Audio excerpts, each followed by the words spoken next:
الحمد لله نحمده ونستعينه ونستغفره ونؤمن به ونتوكل عليه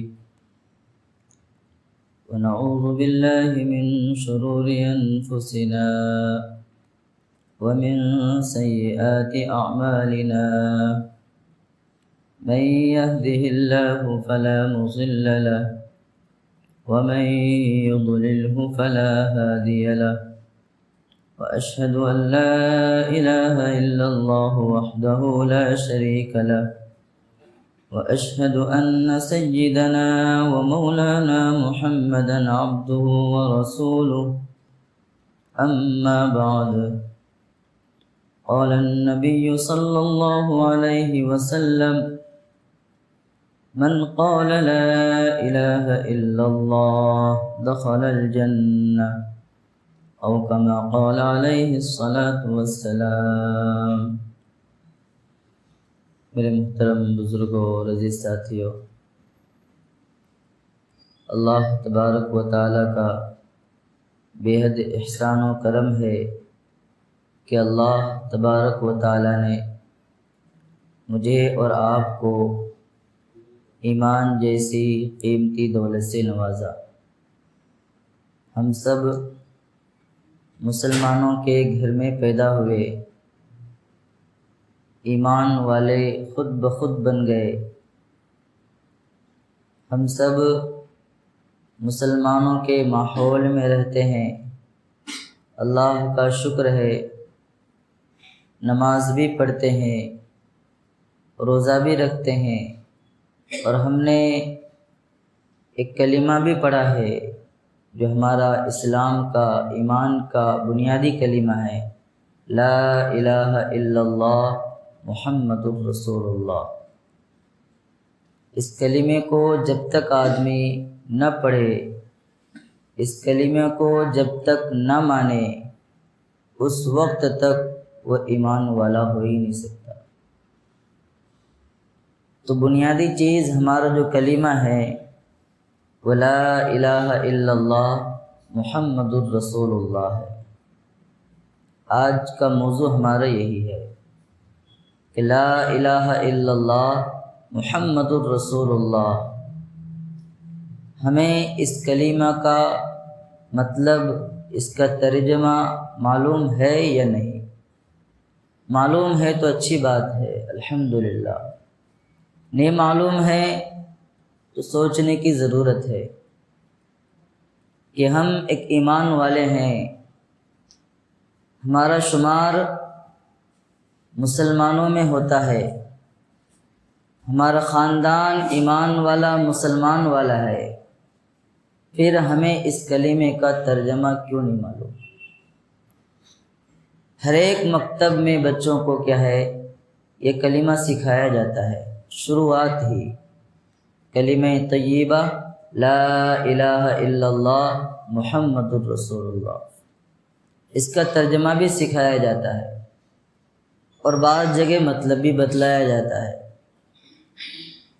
ہر ایک آدمی، اس میں میں بھی شامل ہوں، اپنے دل میں سوچیں کہ اس کلمہ کا ترجمہ مطلب ہمیں معلوم ہے یا نہیں۔ اگر ہے تو ہماری زندگی اس کلمے کے مطابق گزر رہی ہے یا نہیں؟ صرف کلمہ پڑھ لینے سے، ترجمہ معلوم ہو جانے سے، مطلب معلوم ہو جانے سے آدمی کامل ایمان والا نہیں بنتا۔ اس کلمے کو اپنے دل میں اتارنا ہے،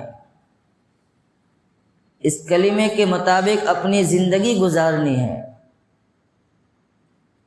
تو اس کلمے کا ترجمہ ہے اللہ کے سوا کوئی معبود نہیں، محمد صلی اللہ علیہ وسلم اللہ کے رسول ہیں۔ کلمے کے اندر دو حصے ہیں، دو جز ہیں، لا الہ الا اللہ محمد رسول اللہ۔ ایک جز لا الہ الا اللہ، لا الہ اس کا مطلب ہے ہر ایک چیز کی نفی کرنی ہے، کسی کی عبادت نہیں کرنی، اللہ کے سوا کوئی معبود نہیں۔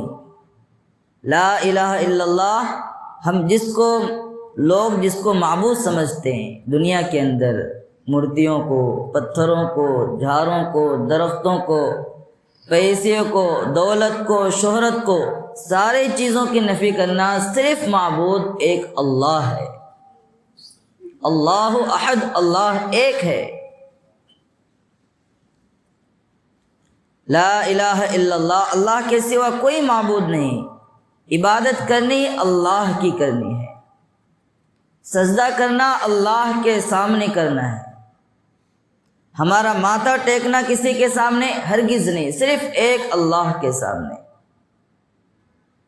ایک اللہ کے سامنے سجدہ کرنا، ایک اللہ کے سامنے جھکنا، اس کے علاوہ کسی کے سامنے جھکنا نہیں ہے۔ ایک اللہ سے مانگنا، کسی سے مانگنا نہیں۔ ہاتھ پھیلانا مانگنے کے لیے اس اللہ کے سامنے، کسی سے مانگنا نہیں۔ کوئی ذات ہی نہیں ہے جو دے سکتا ہو اللہ کے علاوہ۔ ہمارا ایمان اور یقین ہے اس بات پر کہ بیماری دینے والی ذات اللہ کی ہے، شفا دینے والی ذات اللہ کی ہے، نفع دینے والی ذات اللہ ہے، نقصان دینے والی ذات اللہ ہے۔ دنیا کا کوئی بھی کتنے سے بھی بڑا آدمی ہو جائے، نہ نفع دے سکتا ہے نہ نقصان دے سکتا ہے۔ یہ اس دل کے اندر اتارنا ہے۔ آج ہمارا ایمان کمزور ہوتا جا رہا ہے۔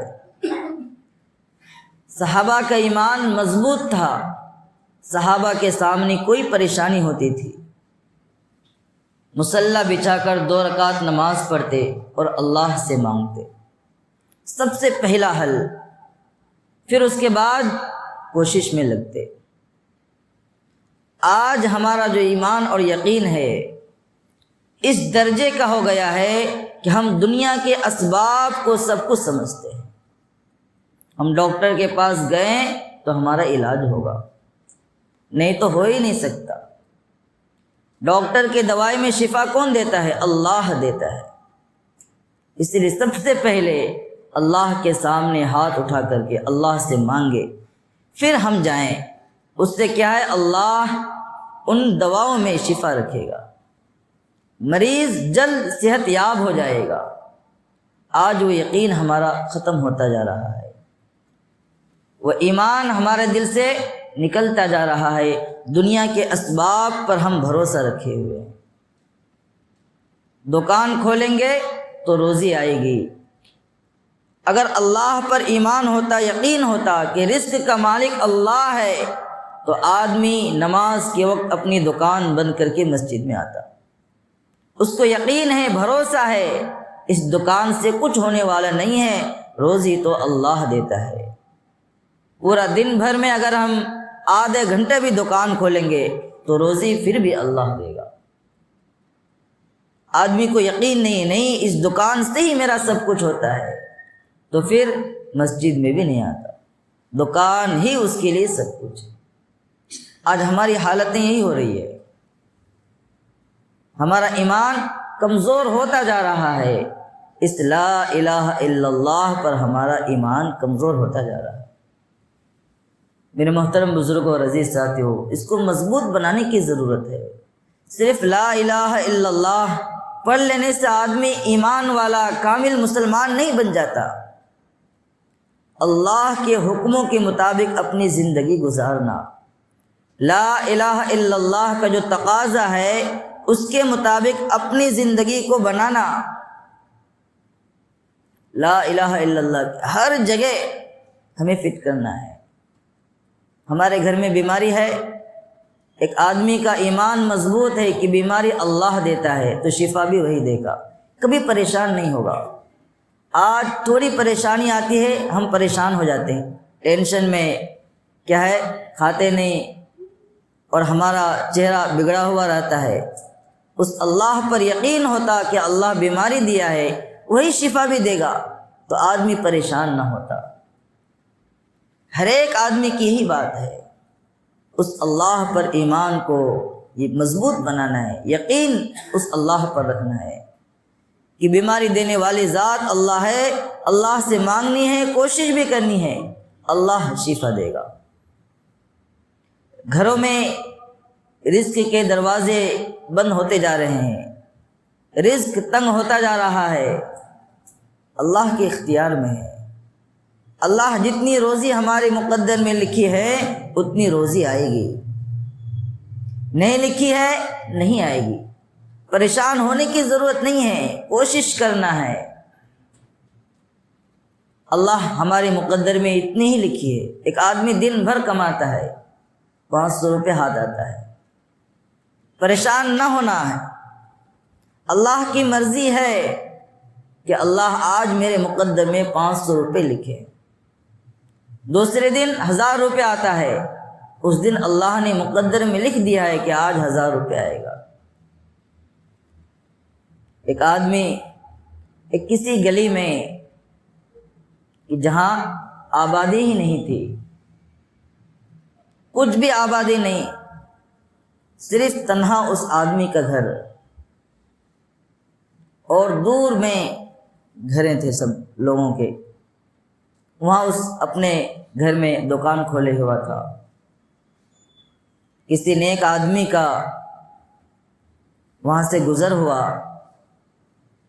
تو پریشان ہوا کہ اس گلی میں ایک بھی گھر نہیں ہے، یہ آخر دکان کیوں رکھا ہے، کون لیتا ہے اس کی دکان سے؟ دکان والے کو بلایا، پوچھا بھائی تمہاری دکان میں کون آتا ہے؟ وہ مسکراتا ہوا کہا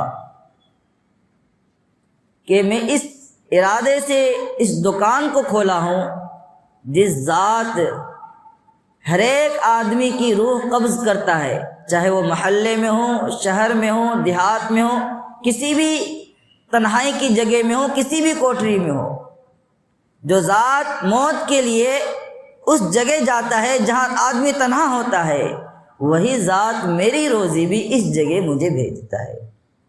اس یقین پر میں اس دکان کو کھولا ہوں۔ اس آدمی کا یقین اللہ پر کتنا تھا، اور اللہ ان کا دکان چلاتا تھا۔ تو آج ہمارا ایمان اور یقین کمزور ہوتا جا رہا ہے، اس ایمان اور یقین کو مضبوط بنانا ہے۔ صبح سے شام تک ہمارا جو زندگی کا ماحول ہے اس لا الہ الا اللہ کے تقاضے کے مطابق گزارنی ہے۔ ڈرنا کسی سے نہیں، اللہ سے ڈرنا ہے۔ اس دل کے اندر ڈر کسی کی نہیں ہونی ہے، اللہ کا ڈر ہونا ہے۔ چاہے تنہائی میں ہو، چاہے دوستوں کے مجمع میں ہو، چاہے آبادی میں ہو، کہاں بھی ہو، ڈر دل کے اندر اللہ کا ہونا ہے۔ ہم تنہائی میں ہیں، گناہ کا خیال آتا ہے، یہ نہیں کہ کوئی نہیں ہے ہم گناہ کر لیں، اللہ دیکھ رہا ہے، اللہ کا ڈر اس دل میں ہونا۔ مجمع کے سامنے ہے، کیا ہے، آدمی اس جگہ بھی اللہ کا دل میں رہنا ہے۔ ایسا نہیں کہ فلاں آدمی میرے سامنے، اس سے ڈر کر کے کیا ہے اپنی زندگی گزارنی، ہرگز نہیں۔ ہم نماز پڑھتے ہیں اللہ کی رضا کے لیے پڑھتے ہیں، روزہ رکھتے ہیں اللہ کو راضی کرنے کے لیے رکھتے ہیں، حج جاتے ہیں اللہ کو راضی کرنے کے لیے جاتے ہیں، زکوٰۃ نکالتے ہیں اللہ کی رضا کے لیے نکالتے ہیں۔ نماز پڑھتے ہیں، اگر ہمارے دل میں ہے کہ ہم نماز پڑھتے ہیں تاکہ لوگ ہمیں نمازی کہے، تو آپ کا نماز کوئی کام کا نہیں۔ آپ حج کو جاتے ہیں تاکہ لوگ آپ کو حاجی کہیں، آپ کا حج کسی کام کا نہیں۔ آپ زکوٰۃ نکالتے ہیں تاکہ لوگ آپ کو سخی کہیں، آپ کا زکوٰۃ نکالنا کسی کام کا نہیں۔ آپ روزہ رکھتے ہیں تاکہ آپ کو لوگ روزہ دار کہیں، آپ کا روزہ رکھنا کوئی کام کا نہیں۔ صرف اللہ کی رضا کے لیے ہمارا کام ہونا چاہیے، لوگوں کے دکھاوے کے لیے نہیں۔ لا الہ الا اللہ اس دل میں اتارنا ہے، مانگنا ہے، اللہ سے مانگنا ہے۔ بیماری اور حیات، بیماری اور شفا دینے والی ذات اللہ کی ہے، موت اور زندگی دینے والی ذات اللہ کی ہے۔ جب تک ہماری زندگی ہے ہمیں کوئی مار نہیں سکتا، جب ہماری موت لکھی ہوئی ہے ہمیں کوئی بچا نہیں سکتا۔ اس دل میں بٹھانا ہے۔ آج لا الہ الا اللہ اس کا ہم عمل تو کرتے ہیں، ہماری زندگی زبان میں ہے کہ ہم لا الہ الا اللہ پڑھتے، اللہ کے سوا کوئی معبود نہیں کیا ہے، لیکن ہمارے عمل میں نہیں ہے۔ اللہ کے سوا کوئی معبود نہیں بولتے ہیں، عمل میں ہمارا نہیں ہے لا الہ الا اللہ۔ ہم دوسروں کے سامنے جھکتے ہیں، دوسروں کے سامنے کیا ہے، کوئی بڑا آدمی ہے اس کے سامنے چاہے کوئی ناجائز کام ہی کیوں نہ ہو کر گزرتے ہیں، اس سے ڈرتے ہیں، اللہ سے نہیں ڈرتے ہیں۔ اصل ڈر تو ہمارے دل میں اللہ کا ہونا چاہیے تھا، سامنے والا کتنا ہی بڑا آدمی ہو، اللہ کی نافرمانی کی بات آئے اس کی بات ہرگز نہیں ماننی۔ دیکھیے اللہ کے نبی صلی اللہ علیہ وسلم اور جتنے بھی انبیاء کرام اس دنیا میں آئے اسی ایک کلمے کی خاطر آئے، لا الہ الا اللہ، لا الہ الا اللہ۔ اس ایک کلمے کے خاطر انبیاء کرام کو کیا ہے، سولی پر لٹکایا گیا، آڑی سے چیر دیا گیا، اپنے دشمن بن گئے۔ اللہ کے نبی کہ کفار مکہ صحابہ کے اللہ کے نبی کے اس بات پر دشمن تھے کہ وہ نماز پڑھتے ہیں، روزہ رکھتے ہیں، حج کرتے ہیں، ہرگز نہیں۔ جیسے کافر طواف کرتے تھے خانہ کعبہ کا، ایسے مسلمان بھی کرتے تھے۔ ان کو صرف ایک چیز کی دشمنی تھی، یہ لا الہ الا اللہ نہ بولو۔ کیا لا الہ الا اللہ بولنے سے ان کی سرداری ختم، اللہ کی سرداری آتی۔ لات ان کے جو بتوں کے نام تھے سب کو چھوڑ کر کے اللہ کے سامنے سر جھکاؤ۔ مالک اور ذات کون ہے؟ اللہ ہے۔ اس کلمے کی وجہ سے صحابہ کو تکلیفیں برداشت کرنی پڑی، اللہ کے نبی کو ہجرت کرنی پڑی، اس ایک کلمے کی دشمنی۔ حضرت بلال حبشی رضی اللہ عنہ کا واقعہ آپ سنتے ہیں، کیا ہے، عرب کی ریتیلی زمین میں گھسیٹا جا رہا ہے، زبان پر کیا، احد احد۔ کیوں تکلیفیں دے رہے تھے حضرت بلال حبشی کو؟ ایک اللہ کو نہ مانو، ایک اللہ کا انکار کرو، لیکن زبان پر کیا ہے، ساری تکلیفوں کے باوجود احد احد زبان پر نکلتا تھا۔ نہیں ہے تو ایک ہی ذات، اللہ ہے، اس کے علاوہ کوئی ذات نہیں ہے، مجھے نفع اور نقصان دینے والی ذات اللہ ہے، اللہ کو راضی کرنی ہے، کسی انسان کو راضی نہیں کرنا ہے۔ اللہ کو راضی کریں گے، اللہ مجھے دے گا، بہت دے گا، کیا ہے، دوسرے کو راضی کریں گے، اللہ چھین لے گا۔ آج ہمارے صبح سے لے کر شام تک ہماری خوشی کے، غم کے احوال دیکھیں، اس میں ہم کس کو راضی کرتے ہیں؟ اللہ کو راضی نہیں کرتے ہیں، لوگوں کو راضی کرتے ہیں۔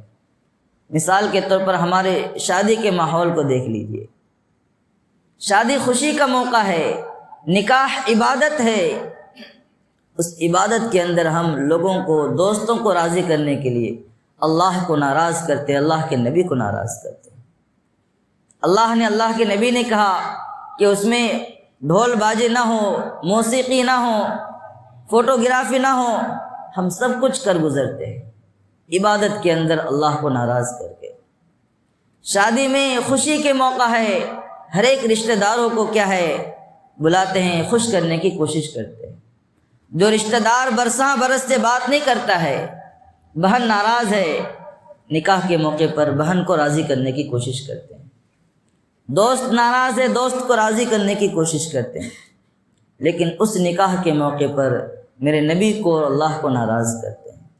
میرے نبی کے طریقے کے مطابق شادیاں ہم نہیں کرتے کہ ہمارے نبی شادی نہیں کریں، ہمارے نبی نے اپنے بچیوں کا نکاح نہیں کیا ہے، لیکن ہمارا ایمان، ہمارا عمل، ہم جو زبان سے بولتے ہیں وہ ہمارا عمل نہیں ہے۔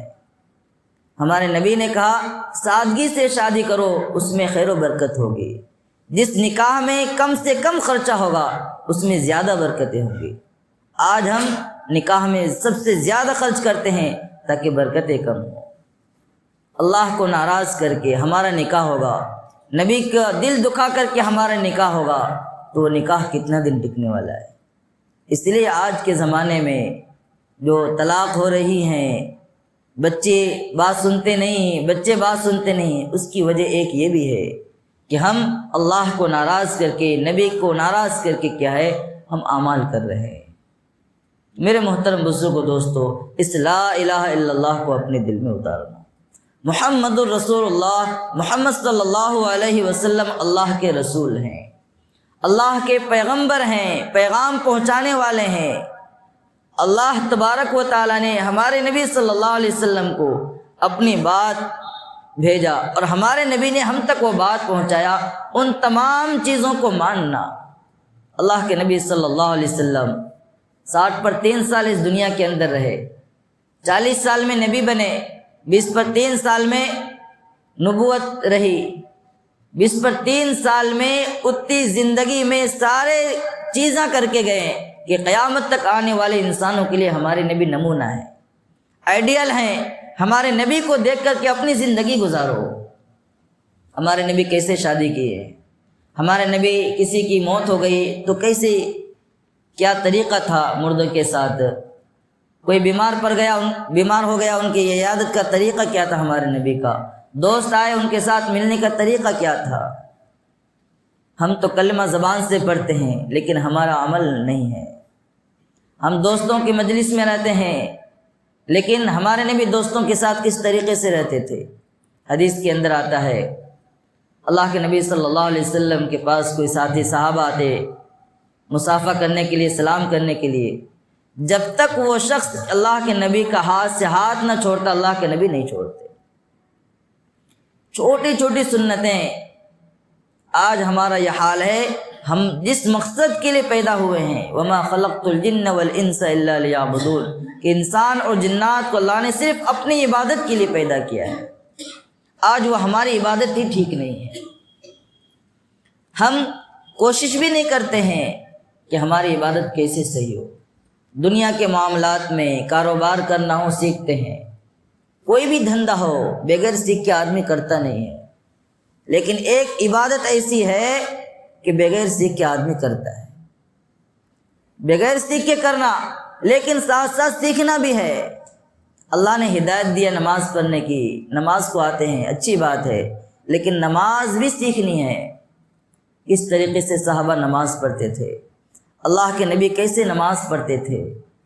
آج ہم صبح سے شام تک دن بھر میں 5 وقت نماز پڑھتے ہیں۔ نماز میں ہم پڑھتے کیا ہیں؟ ثنا اس کے اندر کیا ہے؟ عربی ہم کو آتی نہیں، کبھی ہم نے سیکھنے کی کوشش بھی نہیں کی۔ ہماری عبادت کہاں ویسی ہے؟ ہم اللہ اکبر نیت باندھتے ہیں، ہمارا ذہن اور دماغ کہاں کی پھرتا ہے۔ وہ عبادت کیسے قبول ہوگی؟ پھر ہماری زندگی کیسے بدلے گی؟ ہمارا دھیان اگر ہے نماز میں تو ہمیں معلوم نہیں ہم پڑھتے ہیں کیا۔ تو اس نماز کے اندر ہم جو کچھ پڑھتے ہیں، ثنا، اعوذ باللہ، بسم اللہ، سورہ فاتحہ، ثانی سورہ، تشہد، درود، دعائے معصورہ، دعائے قنوت، یہ سب کا ترجمہ کم سے کم ہمیں معلوم ہونا چاہیے، تاکہ ہماری نماز خشوع اور خضوع کے ساتھ ہو۔ ہم پڑھ کیا رہے ہیں، پھر اس نماز سے آدمی کے اندر بدلاؤ آتا ہے۔ ان الصلاۃ تنہی عن الفحشاء والمنکر، قرآن میں ہے کہ نماز بے حیائی اور برے کاموں سے روکتی ہے۔ ہم نماز پڑھتے ہیں لیکن برے کاموں سے رکتے نہیں ہیں، بے حیائی سے رکتے نہیں ہیں۔ وجہ کیا ہے؟ ہماری نماز ہی صحیح نہیں ہو رہی ہے۔ تو میرا محترم بزرگوں دوستو، مکمل دین پر چلنا ہے، مکمل دین پر چلنا ہے۔ یا ایھا الذین آمنوا ادخلوا فی السلم کافہ، ایمان والو پورے کے پورے اسلام میں داخل ہو جاؤ۔ آج ہم کلمہ پڑھ لیے ہیں لیکن اسلام میں داخل اب تک نہیں ہوئے۔ جب تک ہمارا طور طریقہ، رہن سہن حضور پاک صلی اللہ علیہ وسلم کے مطابق نہیں ہوگی، تب تک ہم اسلام میں نہیں ہیں۔ ہمارا طریقہ غیروں کا طریقہ ہے، ہمارا رہن سہن غیروں کا رہن سہن ہے۔ شادیوں میں جتنے بھی رسمیں ہیں سب غیروں کی طرف سے آیا ہے۔ اللہ کے نبی صلی اللہ علیہ وسلم نکاح کیے، ولیمہ۔ شادی میں کیا 2 چیز ہیں؟ نکاح، ولیمہ۔ اور اس کے علاوہ ہم اپنے سماج میں دیکھیں کتنی رسمیں ہیں، اللہ کی پناہ۔ یہ کہاں سے آیا؟ غیروں کے دیکھ کے اپنے لوگ بھی لے لیے۔ تو اس نکاح میں کہاں برکت ہوگی؟ جس نکاح میں ہمارے نبی صلی اللہ علیہ وسلم نے سادگی کے ساتھ نکاح فرمایا۔ ولیمہ بھی کیسا؟ صحابہ کے پاس کھانا رکھا ہوا تھا۔ ایک موقع پر اللہ کے نبی کا نکاح ہوا، اللہ کے نبی نے ہر ایک کے پاس جو کھانا ہے لے کے آؤ، دسترخوان بچھایا گیا، ہر ایک آدمی اپنا اپنا کھانا لے کر کے آئے اور سب کھانے لگے، کہا کہ یہ میرا ولیمہ ہے۔ اتنی سادگی۔ ولیمہ فرض واجب نہیں ہے، سنت ہے۔ اللہ نے طاقت اور حیثیت دیا ہے تو ادا کرو، طاقت نہیں ہے ولیمہ کرنے کی کوئی گناہ نہیں ہوگا۔ آج ہم اس کے ساتھ پتہ نہیں کیا کیا کرتے ہیں۔ میرے محترم بزرگ و دوستو، یہ جو ہمارا نکاح ہے خاص طور سے سادگی سے کریے۔ اس کی وجہ سے ہماری کئی بچیاں، غریب گھرانے کی بچیاں کیا ہے، پھانسی لیتی ہے، غیروں کے یہاں چلی جاتی ہے۔ وجہ کیا ہے؟ اس نکاح کی وجہ سے۔ آج ہماری بچیاں غیروں میں جا رہی ہے، مالدار لوگ بھی اس کے اندر کیا ہے، جرم کے مستحق ہیں۔ جو آدمی کیا ہے زیادہ پیسے نکاحوں میں خرچ کرتے ہیں، جو آدمی سنت کے مطابق کرنے کی کوشش کرتا ہے، اس کے بارے میں نہیں کہہ رہا ہوں، اس لیے کہ اس کی وجہ سے، ان رسموں کی وجہ سے، لین دین کی وجہ سے جس گھر کے اندر بچیاں ہوتی ہے وہ باپ کیا پریشان رہتا ہے۔ آج ہماری حالت یہ ہو گئی ہے، ایک بچی پیدا ہو گئی تو کوئی بات نہیں، دوسری بچی پیدا ہوتے ہی ہمارا چہرہ بگڑتا ہے، دوستوں کے سامنے تذکرہ نہیں کرتے ہیں، لوگ پریشان ہوتے ہیں کہ آپ کو بچی پیدا ہوئی ہے، رہنے دیجیے اللہ کی مرضی، یعنی اپنے آپ کو افسوس ظاہر کرتے ہیں۔ دیکھیے جب شروع زمانہ اللہ کے نبی سے پہلے کا زمانہ تھا، کفار مکہ کا زمانہ تھا، وہاں بچیاں پیدا ہوتی تو قتل کر ڈالتے تھے، اور بچی کی پیدائش پر کیا ہے چھپ کر کے رہتے تھے، دوسروں کو بتانا نہیں، شرمندگی، آر، یہ سب تھا۔ آج وہ سب ہماری زندگی میں آ رہا ہے، زمانے جاہلیت کے طور طریق ہم اپنا رہے ہیں۔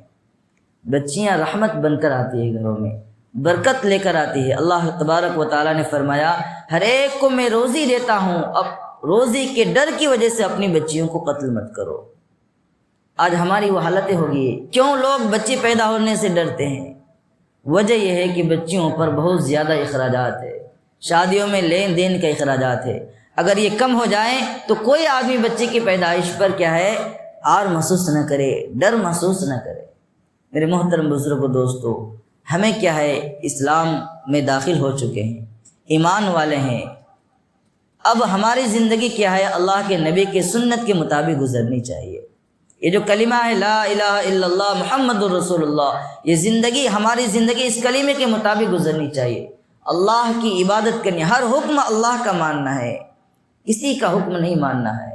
ہمارا بچہ کوئی گناہ کے کام ہمیں کرنے کی کوشش کرتا ہے، کہ کوئی ناجائز کام کرنے کی کوشش کرتا ہے، بچے کی کیا ہے بات نہیں ماننی، اس اللہ کی بات مانی۔ بچے کی محبت سے زیادہ ہمارے دل میں اللہ کی محبت ہونی چاہیے۔ بچہ ناراض ہو جائے لیکن اللہ کیا ہے راضی ہونا ہے۔ کوئی بھی رشتہ داروں کے خاطر، بیوی بچوں کے خاطر، اللہ تبارک و تعالیٰ نے قرآن کریم میں فرمایا ہے کہ تمہارے بعض بیویاں، بعض بچے تمہارے دشمن ہیں۔ کون بچے، کون بیویاں؟ جو اللہ کے نافرمانی کے کام کرنے کو کہتے ہیں، وہ ہمارے دشمن ہیں۔ اس لیے اس دل کے اندر محبت ہو صرف اللہ کی، اس دل کے اندر رسول اللہ کی محبت ہو، اس کے سوا ہمارے جو رشتہ دار ہیں، بیٹے ہیں، بیوی ہیں، اللہ کی محبت، بیٹے کی محبت ٹکراؤ ہو تو اللہ کی محبت ہمارے دل میں آنی چاہیے۔